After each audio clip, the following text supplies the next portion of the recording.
Monokuma, Danganronpa's headmaster of despair. Koro-Sensei, target and teacher of the Assassination classroom.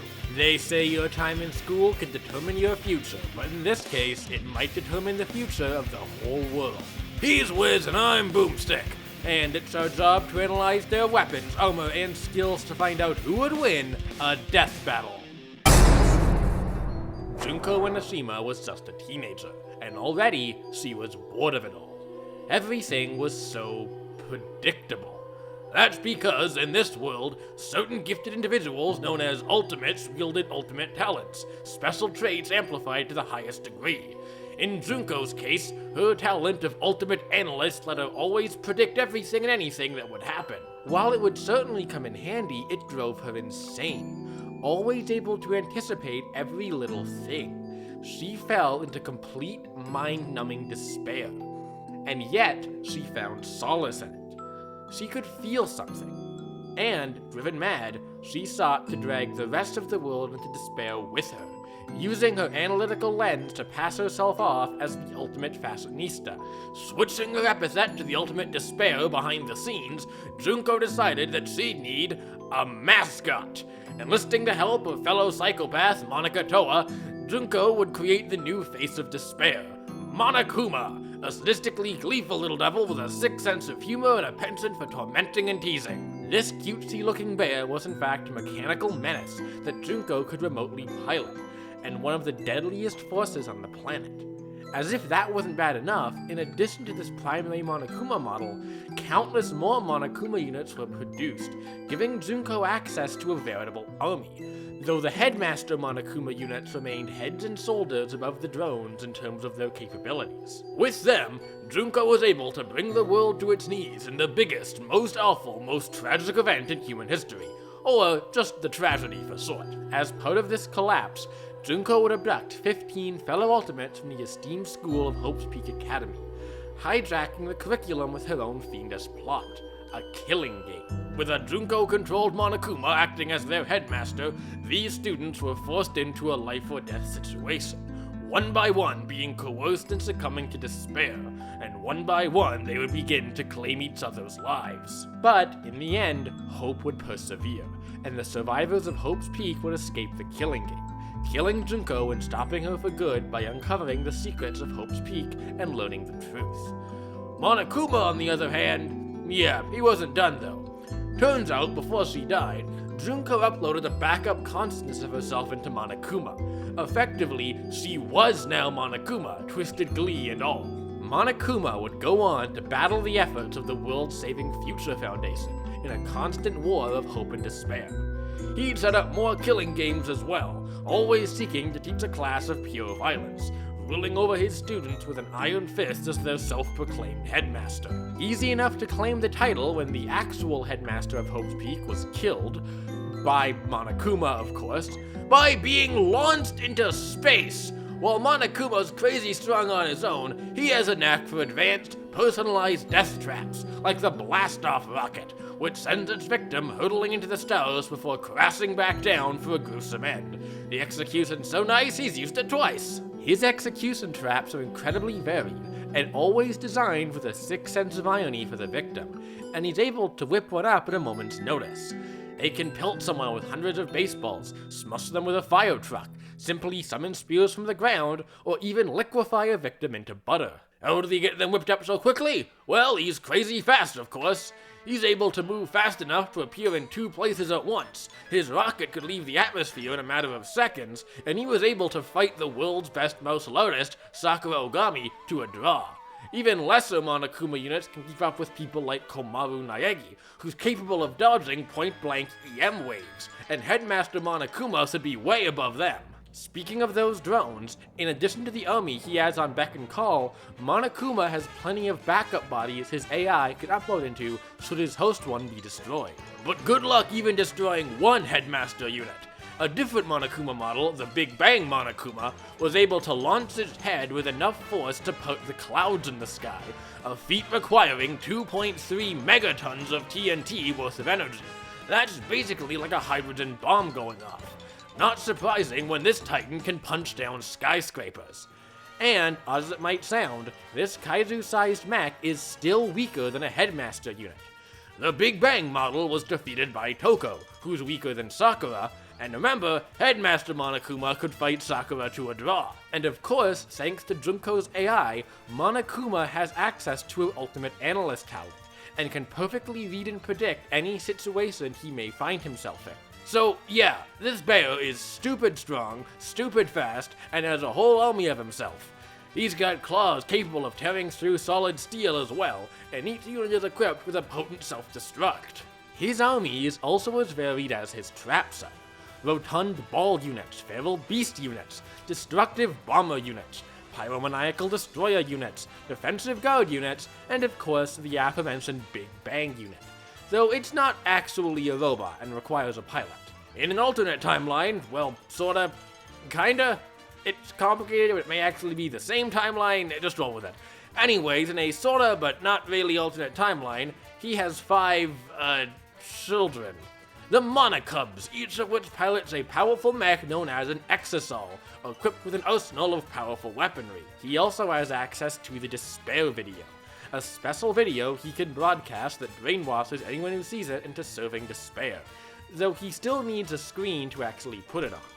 What he doesn't need a screen for are his flashback and blackout lights. Using the flashback light, Monokuma can implant false memories in someone, and the blackout light can totally wipe someone's memories clean. All he has to do is sign it in their face and poof, their memories get scrambled. Somehow, despite all of this, Monokuma would eventually be defeated.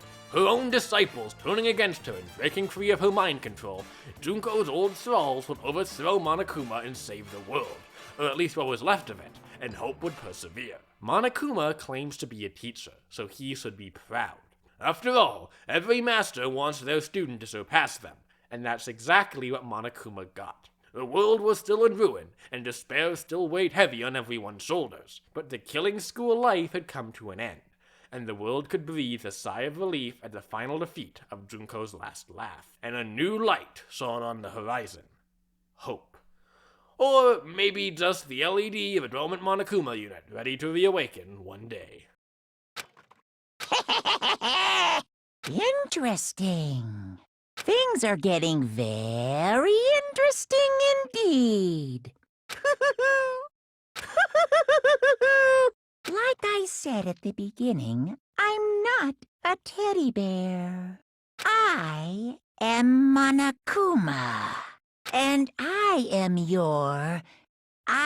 this school's headmaster. For Class 3E of Kunokigauka Junior High School, it was the end.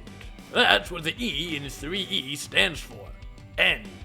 E-Class was where the bottom-of-the-barrel troublemakers and slackers found themselves, and it was basically a death sentence for one's future.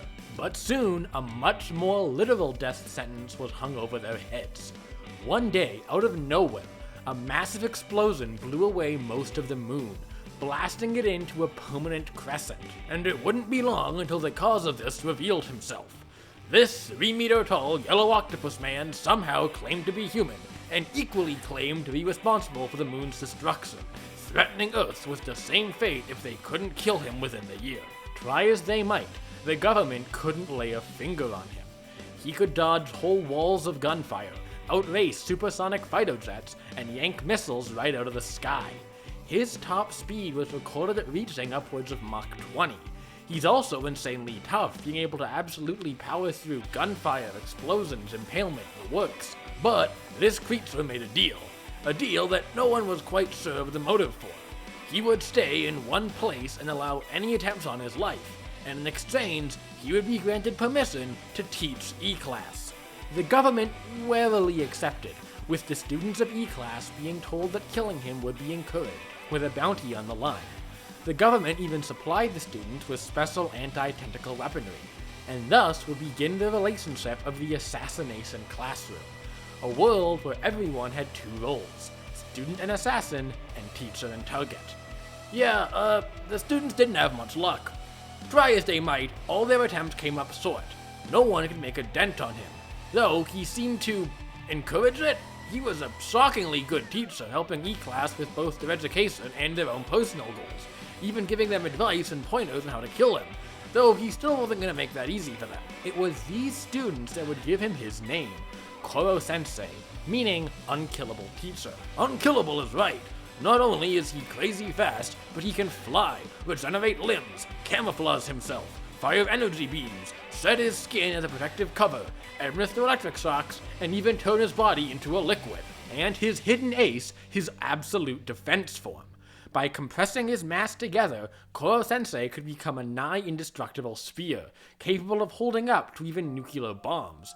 Though, he's immobile in this form and is stuck this way for 24 hours, and he himself has admitted that he'd be vulnerable to, say, being launched into space. But good luck getting him to enter this form when, again, he can dodge and move at Mach 20. Having a top speed of Mach 20 comes in handy teaching, letting him grade stacks of paper in seconds and write tests just as fast. Or moving so fast that he leaves after images, letting him give personalized one-on-one advice to every student in the class at once. Wiz, I think that goes a bit beyond Mach 20. You'd be right. For as much as he says his speed caps at Mach 20, he's gone well above that with some of his showings. His after-image stunts can reach upwards of Mach 70,000, which is 8% the speed of light. Turns out, he was getting faster and stronger over time. Useful when more tentacled foes began coming out of the woodworks. He's fought people his weight plenty of times before, and came out on top every time thanks to his wits and cunning. Yeah, there's nothing he likes more than a good scheme. Except maybe, giving his opponents makeovers mid-fight. He's got a thing for colors, given his face changes hue to suit his mood. Normally it's yellow, but it can shift to represent any number of emotions. It can even ping his students for getting a question right or wrong, and his most common addition are green stripes when he's feeling superior or cocky. He's insanely smart, able to memorize every textbook in Japan down to the letter and reprogram world-class AIs. He's also a master of every school subject in sport, though he's especially fond of baseball. So, what's the deal with his tentacles anyways? And why did he want to become a teacher after blowing up the moon? Well, as it turns out, he wasn't lying about being human. Koro-Sensei used to be the man known as the Reaper, the greatest assassin in the world with a body count in the thousands, a man who grew up in a life of strife, never knowing his true name. He was abducted and experimented on by evil scientists in the procedures that would give him his tentacles and superhuman abilities. And it was during this time that he'd make his first meaningful connection with the teacher Aguri Yukimura. It didn't end well. His first friend, his first love, was killed in front of him as he escaped from the lab that had abused them both. He couldn't save her. All this time, he had been thinking of ways to use tentacles to kill, but in a fleeting moment, he realized that he could be more than a killer. He could help, he could save, but he only had a short time to do it. Turns out, the antimatter used when experimenting on him made him unstable, and he would explode in 1 year's time, taking the world with him. It was actually an experiment on a lunar base gone horribly wrong that destroyed the moon.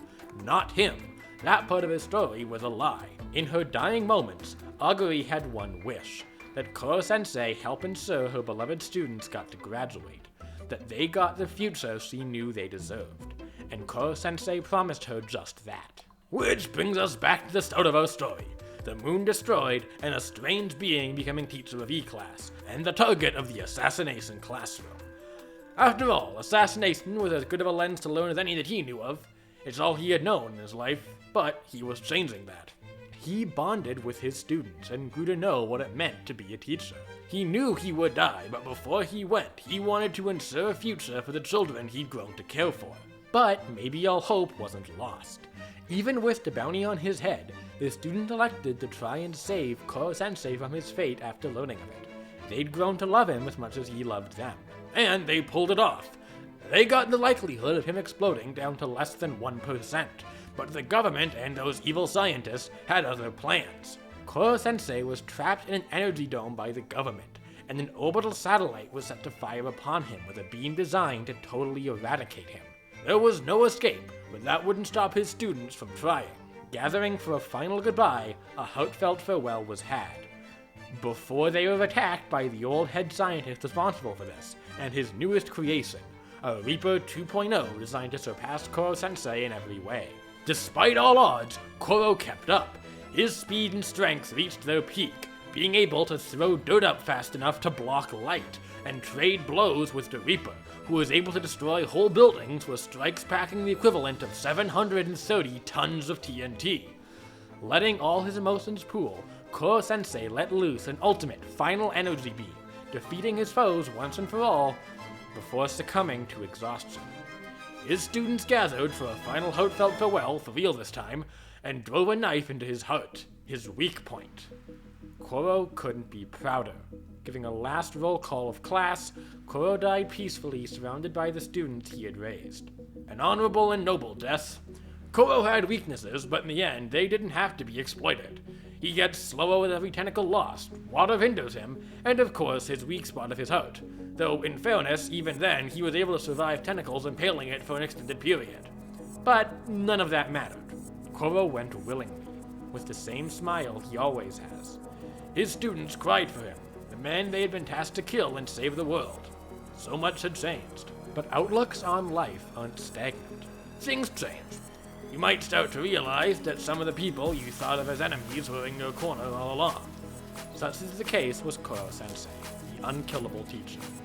E-Class would never forget him. Their target, sir, but above all, their teacher. The one who helped them secure their futures. The one who drove them to be the best they could be, and succeed in the Assassination classroom.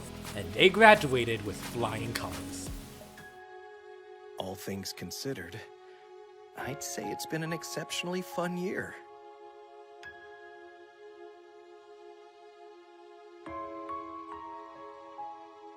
I say this with all sincerity. It's a privilege to be assassinated by you. As a fellow spirit, from one traveler to another, give a yell for all life. And strike. Alright, the combatants are set. We've run the data through all possibilities. It's time for a final exam!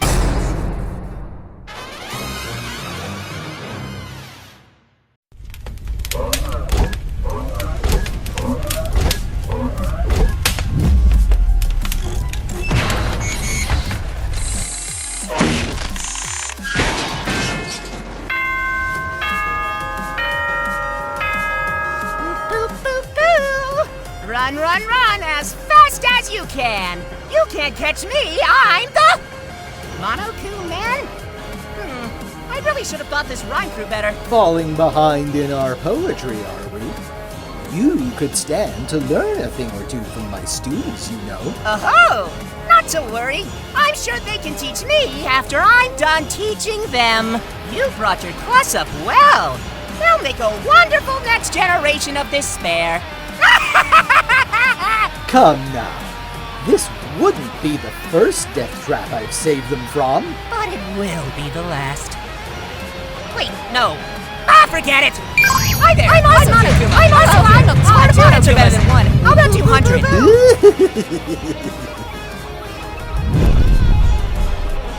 Please, I've seen better attempts from junior high students. Alas, this grind isn't exactly furthering my goal. It's important to keep my eye on the prize, after all.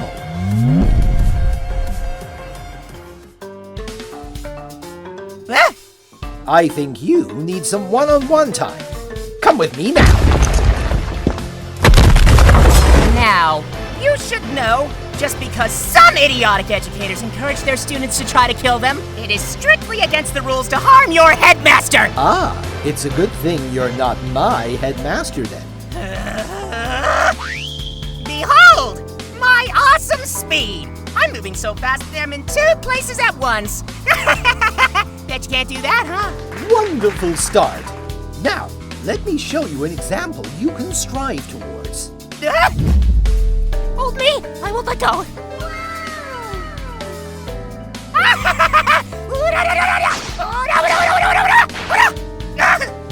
My fur! My beautiful, terrifying fur! You'll pay for that, you fish market reject! Might be tricky given payday is still a ways away.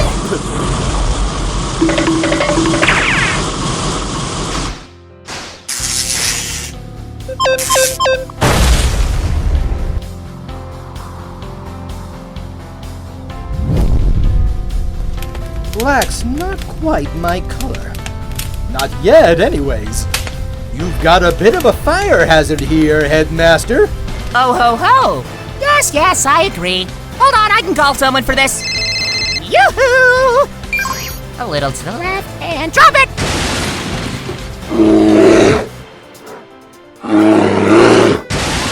Quite the set of wheels you've got here. Hey! Who do you think pays for that insurance? Oh, you won't have to worry about that after somebody burned the banks down. Touché. But you really should keep your eyes on the road. Oh dear. Whee! Nothing like a little bit of Koro butter. What? No! Now then, I've heard people say you are what you eat, but this is just ridiculous. To me, my mighty spears of Gungar! Now, it'll take more than that to...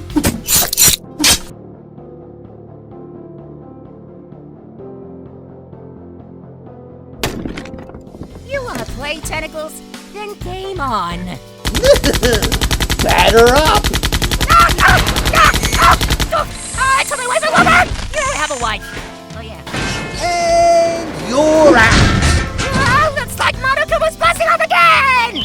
Wonderful. I'm sure there's no way this could go wrong. Wow! At this scale, you're just the right size to make some sushi out of. Maybe I'll serve you up to your students. Oh! Or maybe I'll eat you in front of them myself. There's nothing a bear likes more than some good seafood. I have more students than I bargained for. I can afford to lose some. I think I'll make you watch as I tear their little heads off one by one. What do you think about that, huh? No! Give me everything you've got! But you do not threaten my students! Give you everything I've got. Now hold on, that's my line. Wait! Now then, let's end this professional disagreement once and for all. Ka-me. Like the reference game, are we? Alright, I'll show you just how powerful I really am. Ha-me. Hey, have you even seen the show we're on? That's not how that's supposed to go. Ha! Class dismissed. Boo. And here I was ready for the second period. Well, if it's a retake you want, I can take you on all over again tomorrow. Tomorrow? Oh, no. That simply won't do. No. I'm afraid that we have to go right now. Now's the best time. Oh? Yes, of course. Because now, it's punishment time! Oh dear. Take that, stupid! Why are you smiling? Why are you laughing? You didn't think your office would be my first stop, did you? Don't be ridiculous. I scanned the city and found where you were holding my students immediately. What? But my children! The Exisals, they... We're no match for a little reprogramming. Believe me, I have experience. No matter. The video had been playing long enough. You still fail in the end, Sensei. Nope, that's wrong. I confess, the video was a headache, but someone conveniently left some memory-altering lights laying around. A quick switcheroo of the video with directions for where to go without me, and they were all set. They're good kids, you know. This little bout has made quite a valuable distraction. Well, I'm still going to enjoy killing you! Wrong again, my Ursine enemy. I'm not going to give you that satisfaction. Children, if you're hearing this, well, I guess this is goodbye. Thank you for being such wonderful students. And thank you for filling this old assassin with hope in his last moments.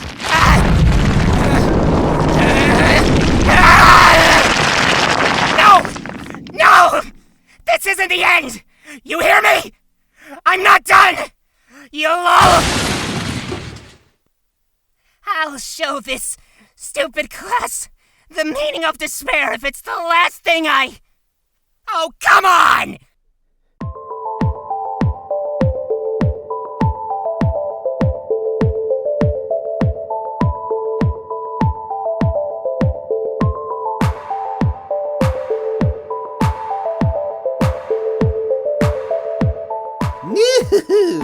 Let no one say I didn't go out with a bang. Oh, shut up.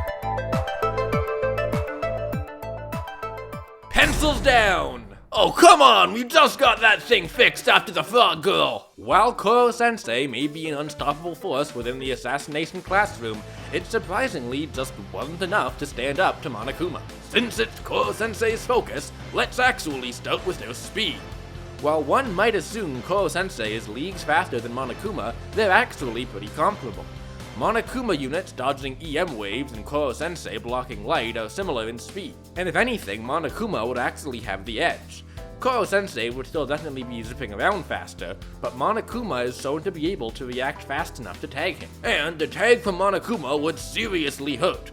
Koro-Sensei could trade blows with the Reaper, who could punch with the force of 730 tons of TNT, but Monokuma units weaker than the Headmaster could pout clouds with an energy yield of 2.3 megatons, over 3,000 times Koro-Sensei's power. And despite Koro's insane intelligence and skill, Ultimate Analyst would ensure Monokuma could read him like a book in a fight, especially with an entire army occupying Koro-Sensei. And even if Koro went against all odds and actually destroyed the Headmaster, there'd be plenty more backup bodies where that came from. Koro-Sensei would have to kill someone thousands of times stronger than himself several times to win, whereas Monokuma just needed one good hit.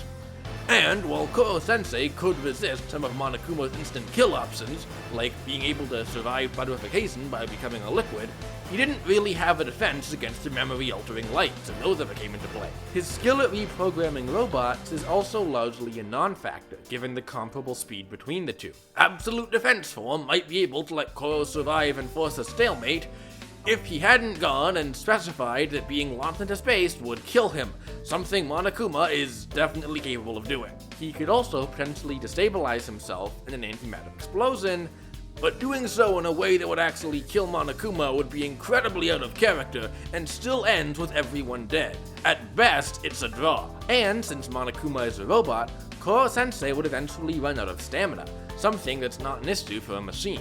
Koro-Sensei did have a wide array of abilities compared to what Monokuma had in his arsenal, but it wasn't going to be enough to stand up to a whole army. And it goes without saying, remember Koro-Sensei didn't actually blow up the moon. Giving him that level of power would be incredibly disingenuous.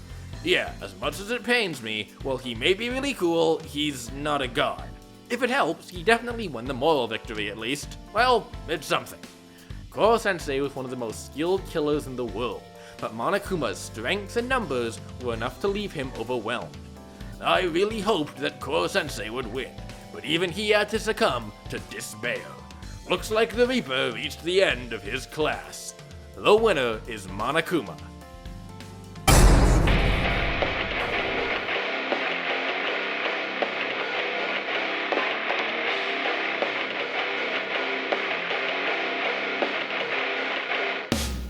He'd grown up just like me. My boy was just like me.